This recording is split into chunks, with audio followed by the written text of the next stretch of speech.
বর্তমান সময়ে নামজারি আবেদন করার ক্ষেত্রে land.gov.bd এই ওয়েবসাইটে অবশ্যই একটি পৃথক মোবাইল নম্বর দিয়ে অ্যাকাউন্ট তৈরি করে তারপরে আবেদনটি করতে হয়।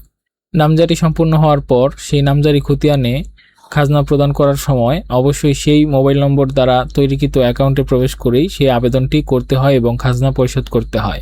অনেক সময় দেখা যায় খাজনা প্রদান করার সময় আপনারা ভুলে যান ঠিক কোন নম্বরে আপনারা নামজারির আবেদনটি করেছিলেন।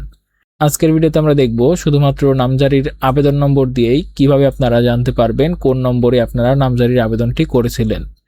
এর জন্য আমরা land.gov.bd এই ওয়েবসাইটে চলে এসেছি এবং এইখান থেকে মিউটেশন এখানে চলে যাব।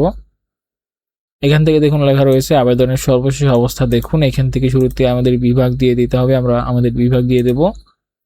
তারপর আপনাদের এই যে নামজারি খতিয়ানটি রয়েছে এই খতিয়ানের এই উপরের দিকে ডান পাশে আবেদন নম্বর রয়েছে, এই আবেদন নম্বরটি আমরা এখান থেকে কপি করে নেব এবং এই আবেদন নম্বর লিখুন, এখানে আমরা পেস্ট করে দিচ্ছি। এটা দেওয়ার পর আমরা এখানে খুঁজুন অপশানে ক্লিক করব। এখান থেকে আমাদের জাতীয় পরিচয়পত্র নম্বর দিতে হবে এবং একটি ইকুয়েশন রয়েছে, এই ইকুয়েশনটা আমরা করে দেব। জাতীয় পরিচয়পত্র নম্বর যদি আপনাদের কাছে না থাকে বা আপনারা দিতে চাচ্ছেন না, সেই ক্ষেত্রে আপনারা এখানে সিম্পলি 0 প্রেস করে দেবেন।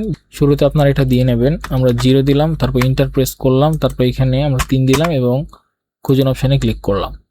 এইখানে যখন আমরা চলে আসব তখন কিন্তু আমাদের বিভাগ আবেদন আইডির পাশাপাশি আমাদের দেখুন এখানে লেখা রয়েছে সম্ভাব্য মোবাইল নম্বর, অর্থাৎ আমরা কোন মোবাইল নম্বরে নামজারির আবেদনটি করেছিলাম সেই মোবাইল নম্বরটি কিন্তু এখানে চলে এসেছে। আপনারা এখান থেকে সহজেই জেনে নিতে পারেন আপনারা কোন নম্বরে নামজারির আবেদনটি করেছিলেন।